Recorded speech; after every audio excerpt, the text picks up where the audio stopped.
buenos días a todos. Hoy es martes, día 22 de marzo, y estamos en la semana tercera del tiempo de Cuaresma. El Evangelio de hoy es Mateo 18, 21 al 35. Una vez más, el Evangelio da un paso adelante. No solo hemos de pedir perdón a Dios. Jesús nos presenta otra consigna: que sepamos perdonar nosotros a los demás. La pregunta de Pedro hasta cierto punto es razonable, ¿no? Según nuestras medidas. Le parece que ya es mucho perdonar 7 veces, ¿eh? No es fácil perdonar una vez, pero 7 veces parece el colmo, ¿no? Y recibe una respuesta que no se esperaba. Hay que perdonar 70 veces 7, o sea, siempre. Lo de menos es la multiplicación, ¿no? Siempre, hay que perdonar siempre.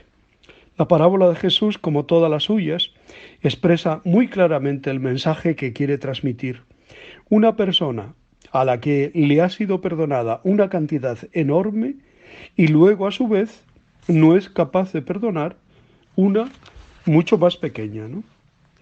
La Cuaresma es tiempo de conversión. Nos ponemos a la escucha de la palabra de Dios para superar lo que de malo ha habido en nuestra vida pasada e iniciar así una vida nueva.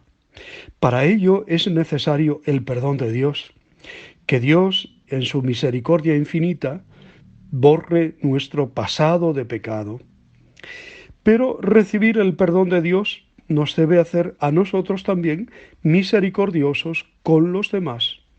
Ese es el mensaje de este pasaje del Evangelio. Los rabinos discutían cuántas veces se debía perdonar al mismo ofensor y algunos mantenían que, hombre, hasta 4 veces. Pedro, al preguntar a Jesús si debe perdonar 7 veces, no es cicatero, pues 7 es el número que expresa totalidad, ¿no?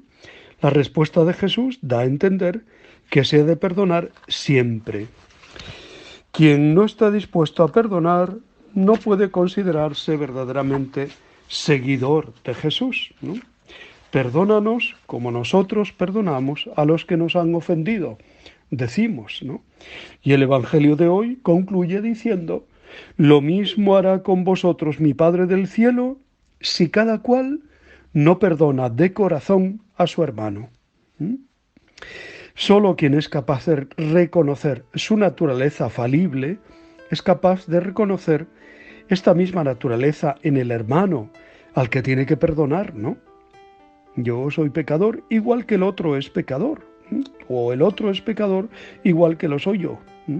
Solo quien pide perdón es capaz de perdonar. Esta realidad nos la presenta Jesús con la parábola del rey que ajustó las cuentas con el empleado que le debía 10.000 talentos, una cantidad equivalente hoy a cientos de millones de euros. ¿Cuántas jornadas laborales tendríamos que trabajar para pagar esa deuda? ¿7? ¿70? ¿70 veces 7? O sea, siempre. Esa es la actitud del cristiano. Es tan grande nuestra deuda, tan imposible de saldar, que reclamársela a otro es realmente miserable, ¿no? En la Cuaresma nosotros podemos dirigirnos confiadamente a Dios, como los 3 jóvenes en tiempos de crisis, reconociendo nuestro pecado personal y comunitario, y nuestro deseo de cambio de vida, o sea, preparando nuestra confesión pascual. Pero tenemos que recordar también la segunda parte del programa: saber perdonar a nosotros a los que nos hayan podido ofender. Perdónanos como perdonamos. Nos atrevemos a decir cada día en el Padre Nuestro. Para pedir perdón debemos mostrar nuestra voluntad de imitar la actitud del Dios que perdona. Se ve que esto del perdón forma parte esencial del programa de Cuaresma, porque ya ha aparecido varias veces en las lecturas. Somos misericordiosos. Cuánta paciencia y tolerancia almacenamos en nuestro corazón, tanta como Dios, que nos ha perdonado a nosotros 1.000 talentos. ¿Podría decirse de nosotros que luego no somos capaces de perdonar 4 duros al que nos los debe? ¿Somos capaces de pedir para los pueblos del tercer mundo, para la guerra de Ucrania, la condonación de sus deudas exteriores, mientras en nuestro nivel doméstico no nos decidimos a perdonar esas pequeñas deudas. Y no se trata precisamente de deudas pecuniarias, ¿no? Cuaresma, tiempo de perdón, de reconciliación en todas las direcciones, con Dios y con el prójimo. No echemos mano de excusas para no perdonar. La justicia, la pedagogía, la lección que tienen que aprender los demás. Dios nos ha perdonado sin tantas distinciones. El que tenga el corazón más sano, que dé el primer paso y perdone, sin poner luego cara de ser perdonado, que a veces ofende más. Sin pasar factura, alejar de nosotros todo rencor, que simplemente sirve para arrugar el corazón y pasarlo mal por dentro y por fuera. Perdonar con amor, sintiéndonos nosotros mismos perdonados por Dios. Hoy la Iglesia celebra la memoria de San Bienvenido y también de San José Wilczewski. Siempre me gusta destacar santos que quizá nunca hemos oído comentar. Este es un santo lituano o polaco, según se mire. En Lviv, en Ucrania, precisamente, San José Wilczewski, obispo de los latinos, que se dedicó con gran caridad a la formación de las costumbres y la doctrina del clero y del pueblo latinos, y durante la guerra hizo de todo para ayudar a pobres y necesitados. 1923, ¿no? En Ucrania, esta nación que está siendo masacrada, ¿no? Un santo que nació en Wilamowice, actual diócesis de Bielorrusia, entonces archidiócesis de Cracovia, en Polonia, el 26 de abril de 1860. Hizo los estudios primarios en su ciudad natal y en Keti, los secundarios en Wadowice, donde nació Juan Pablo II. Luego ingresó en el Seminario Diocesano de Cracovia. Recibió la ordenación sacerdotal el 6 de julio de 1884. Por sus cualidades intelectuales fue destinado a perfeccionar sus estudios en la Universidad de Viena. Se doctoró en teología en 1886. Prosiguió sus estudios en Roma y París. En 1890 hizo el examen de habilitación a la Universidad Jagiellónica de Cracovia. Y en su diócesis se dedicó a la pastoral. Al año siguiente fue nombrado profesor de teología dogmática en la Universidad de Lwów. Más tarde llegó a ser primer decano de la Facultad Teológica y luego rector de la universidad. Como profesor fue muy apreciado por los estudiantes.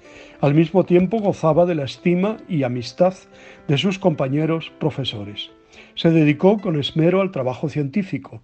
Escribió algunas obras de arqueología cristiana. Por sus extraordinarias cualidades de inteligencia y de corazón, el emperador de Austria, Francisco José, lo presentó al Santo Padre como candidato a la sede metropolitana de Lwów. León XIII aceptó la propuesta y el 17 de diciembre del año 1900 lo nombró arzobispo metropolitano de Lwów de los latinos. Al tomar posesión de la archidiócesis, presentó un programa pastoral muy claro que sintetizó en la siguiente expresión: darse en holocausto por la causa de la Santa Iglesia. La compleja situación social, económica, étnica y religiosa hizo difícil el gobierno pastoral de la archidiócesis y exigió del pastor una gran fuerza moral, una gran confianza en Dios y una fe fortificada en la oración continua. Se distinguió por su gran labor de corazón, su comprensión, su humildad, su piedad, su laboriosidad y su celo pastoral, que brotaba de su gran amor a Dios y al prójimo. Entre las cosas que consideraba fundamentales se hallaban el desarrollo del culto al Santísimo Sacramento y la comunión frecuente. Una forma particular de su ministerio fueron las cartas pastorales y los llamamientos a los sacerdotes y a los fieles de la archidiócesis. Trataba con ellos problemas de fe y moral y al mismo tiempo cuestiones de tipo social.